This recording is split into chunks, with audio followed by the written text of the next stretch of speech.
Many years ago, a small village in Germany was held in the grip of terror. It began when a number of farmers in the area started complaining that a wild beast was preying on their livestock. None of them knew what kind of animal it was. Nobody had ever managed to lay eyes on the mysterious beast. It seemed to strike with devastating savagery, then vanish into the night as quickly as it had appeared. One morning, at the break of dawn, a farmer went out to check on his sheep and found a horrifying scene. In the middle of his field, there was a bloody mess of raw meat and white wool. 3 of his sheep had been disemboweled and partially devoured during the night. A few days later, another farmer woke to find 2 of his best sheepdogs had been killed. They lay dead at his back doorstep, their stomachs ripped open and their internal organs torn out. As time went on, more and more horses and cattle were found dead, mauled and eaten in exactly the same way. The elusive beast seemed to have a hunger that was insatiable. Soon, everyone in the village had heard about the grisly fate the animals had suffered.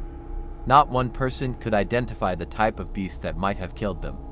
The farmers began to worry that their entire herds could be wiped out. Then, the unthinkable happened. A human being was brutally murdered. It was on the night of a full moon that the town drunk, Torsten Bauer, was last seen leaving the local pub and staggering home along a dark country road. In the morning, his mauled remains were found lying in a ditch by the side of the road. His body had been torn to pieces and his severed head was impaled on a rusty iron gate. When news of the killing spread throughout the village, the people were thrown into hysteria. The villagers were terrified. Now that the beast had a taste for humans, nobody was safe. Most people were afraid to set foot out of doors after sundown. Farmers made sure they kept all of their livestock locked safely. Men and women began to arm themselves with whatever weapon they could find. Families locked their door and bolted their windows at night. Mothers went to bed with a knife under their pillows and fathers slept with their shotguns within easy reach. During the day, the talk throughout the village was focused on only one topic: the wild beast. People put forth all kinds of wild theories and speculation. There were some who believed that the killing had not been committed by an animal at all, but a human being. Neighbors eyed each other with suspicion, and nobody trusted anybody else. Then sadly, several of the village children just ended up missing without a trace. The men in the village decided that something had to be done, so they banded together to form a mob. They didn't know what they were fighting, which made things even worse. They also lacked a leader, which made them an unruly mob. Unfortunately, it seemed as if they were unable to organize themselves enough to take action. There were 2 brothers named Wolfgang and Dieter Hoffmann who lived on the outskirts of the village, near the forest. It had been their cattle that were slaughtered by the beast. Fed up with the inaction of the other men, the 2 brothers went home to discuss doing something themselves. That evening, they sat around their kitchen table, trying to come up with ideas. Their old grandmother sat by the fireplace in a wheelchair and her black shawl wrapped around her. "We have to do something and we have to do it tonight," said Wolfgang. "If we delay any longer, the beast will just claim more lives." "You're right," his brother agreed. "Whatever this thing is, man or beast, it strikes only during a full moon. Tonight, the moon will be full again. We can't underestimate what we are dealing with," said Dieter. "This vile thing attacks without warning. It stalks the forests like a ghost. Hunting this beast will be extremely dangerous. We'll need all the luck in the world if we are to come back alive." Wolfgang looked over at their old grandmother, who was still sitting by the fireplace. "Will you wish us luck, Oma?" he said. The old woman didn't even look up. She had been senile for years.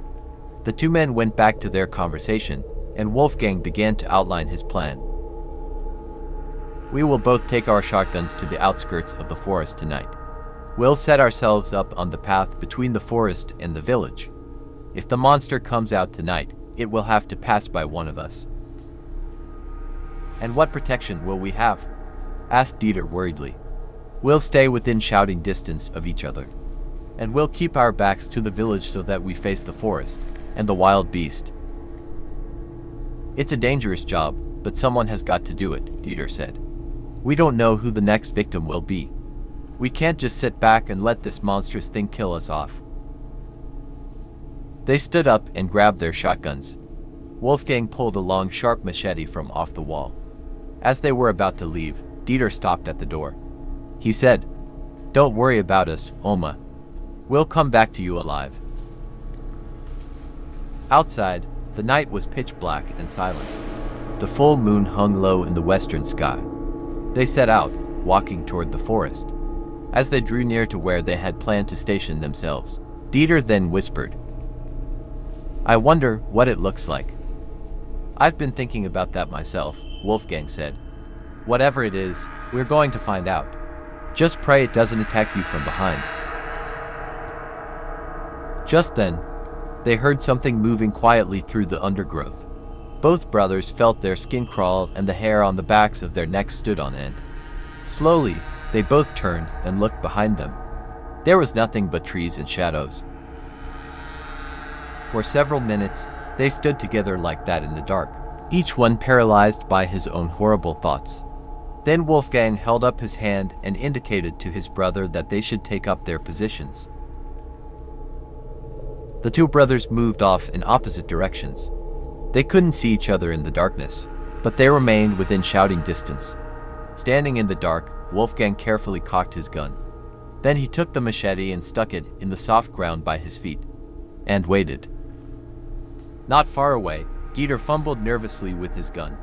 He felt his hands shaking and sweat was pouring off his forehead. He wanted to see Wolfgang, but his brother was obscured by the dark shadows of bushes and trees. Dieter turned around to look toward the village and wished he was safe inside. Then, he heard the cracking of a twig behind him. He spun around, and before he had a chance to react, he felt 10 sharp claws digging into his neck. Wolfgang heard his brother's scream echoing through the forest. He grabbed his gun and his machete and ran towards his brother. Wolfgang strained his eyes, but couldn't see anything in the darkness. But then he heard Dieter's voice, choking and desperate.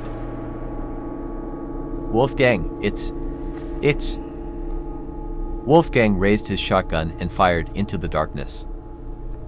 The next morning, when the two brothers failed to return, the other villagers went out looking for them. Searching the area, the men came across the two dismembered bodies lying on the ground next to each other in a pool of blood. Then, they carried Wolfgang and Dieter's pitiful remains back to the village. When they reached the brothers' cabin and began transferring the body parts into coffins, no one ever noticed that their grandmother wasn't there. They all thought the old woman was senile and paid no attention to her. None of them noticed that she was gone from her spot by the fireplace, and no one noticed when she slipped silently in through the back door and sat down there again. The old woman looked over at the bloody remains of Wolfgang and Dieter. No one saw the evil smile that spread across her wrinkled face. And no one saw the clawed hands she hid under her black shawl.